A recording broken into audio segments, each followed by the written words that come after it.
آج سے تقریباً 1000 سال پہلے 800 سے 1100 صدی عیسوی میں اسلام سائنس کے ایک گولڈن ایج سے گزر رہا تھا۔ یہ وہ دور تھا جب بغداد سائنسی علوم کے لیے دنیا بھر میں مشہور تھا۔ دور دراز سے دانشور، اساتذہ اور طالب علم کی تلاش میں بغداد کا رخ کرتے تھے۔ یہ ان دنوں کی بات ہے جب یورپ تاریکیوں میں ڈوبا ڈارک ایجز میں رینگ رہا تھا۔ مسلمانوں کی پہچان ریسرچ اور انوینشن سے ہوتی تھی۔ Algebra, algorithm, agriculture, medicine, navigation, astronomy, physics, cosmology, psychology, ان سب فیلڈز کے چیمپئنز مسلمان تھے۔ پھر یہ سب اچانک رک گیا۔ علم، فلسفہ، ایجاد اور دانش کا یہ دور اچانک مسلمانوں کے سامنے سے غائب کیسے ہو گیا؟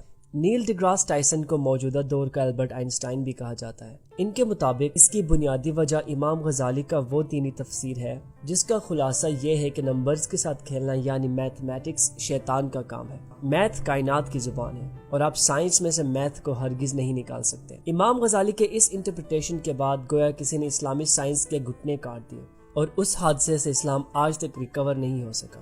1900 سے 2010 کے درمیان سائنس کے شعبے میں نوبیل پرائز حاصل کرنے والوں کو دیکھتے ہیں۔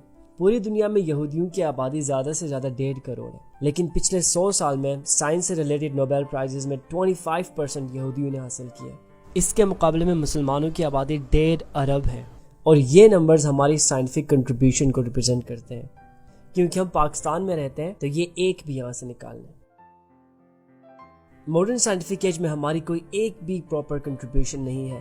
انفیکٹ پچھلے کئی صدیوں سے ہم ہر سائنٹیفک انوینشن کو پہلے حرام قرار دیتے ہیں، پھر کچھ سال بعد ہم اسی کے گن گانے لگ جاتے ہیں۔ پرنٹنگ پریس وہ واحد انوینشن کہی جا سکتی ہے جس سے یورپ میں سائنٹیفک انوینشن کی ابتدا ہوئی۔ لوگ سائنٹیفک آرٹیکلز لکھنے لگے، کتابیں چھپنے لگی، میگزینز، نیوز پیپر، ہر طرح کا علم دور دور تک پھیلتا گیا۔ اس دوران شیخ الاسلام نے فتویٰ دیا کہ پرنٹنگ پریس حرام ہے۔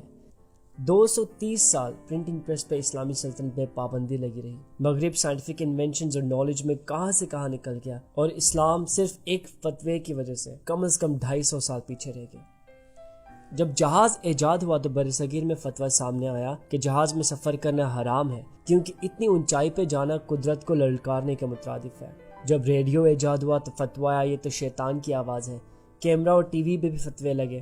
آج کوئی بلڈ ٹرانسفیوژن کو حرام قرار دے رہا ہے، کوئی ہیئر ٹرانسپلانٹ کو حرام قرار دے رہا ہے، تو کوئی جینیٹک انجینئرنگ کو حرام قرار دے رہا ہے۔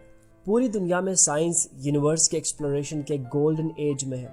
گریویٹیشنل ویوز، ہگز پارٹیکلز کی بات ہو رہی ہے۔ لوگ ایکسپلور کر رہے ہیں، یونیورس کے کوانٹم سٹیٹ کے بارے میں پوچھ رہے ہیں، کاسمولوجی کے انفینٹی کے بارے میں سوال اٹھائے جا رہے ہیں، مارس کے سرفیس پہ ریسرچ ہو رہے ہیں، روبوٹک سرجریز پہ کام ہو رہا ہے۔ اور یہ صرف ایک چھوٹی سی جھلک ہے کہ دنیا سائنس کے میدان میں کہاں سے کہاں پہنچ گئی۔ ہمارے سائنٹیفک میچورٹی کا یہ لیول ہے کہ ایک بندہ پانی سے چلنے والی گاڑی بنانے کا دعویٰ کرتا ہے اور ملک کے بڑے سے بڑے سائنسدان اس کے پیچھے لگ جاتے ہیں۔ یہ آغا وقار صاحب جو ہیں یہ واٹر کے ساتھ، پانی کے ساتھ گاڑی صحیح چلا رہے ہیں یا کوئی فراڈ کر رہے ہیں ہمارے ساتھ؟ نہیں، کوئی فراڈ نہیں کر رہے، سامنے موجود ہیں، آپ سب لوگ ہیں، سائنسداں موجود تھے، ministry of science and technology کے لوگ تھے۔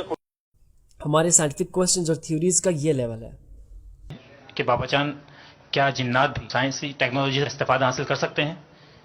کیونکہ بعض اوقات ایسا دیکھا گیا ہے کہ جب ہم لوگ سسٹم وغیرہ آف کر کے جاتے ہیں آفیسز وغیرہ کے، یا کوئی مشین وغیرہ آف کر کے جاتے ہیں تو اور صبح آگے دیکھتے ہیں تو وہ سسٹم وغیرہ آن ہوئے ہوتے ہیں، ان پہ کچھ کام بھی کیا جا چکا ہوتا ہے۔ اس کے بارے میں آپ کیا فرماتے ہیں؟ ثابتة ام تتحرك؟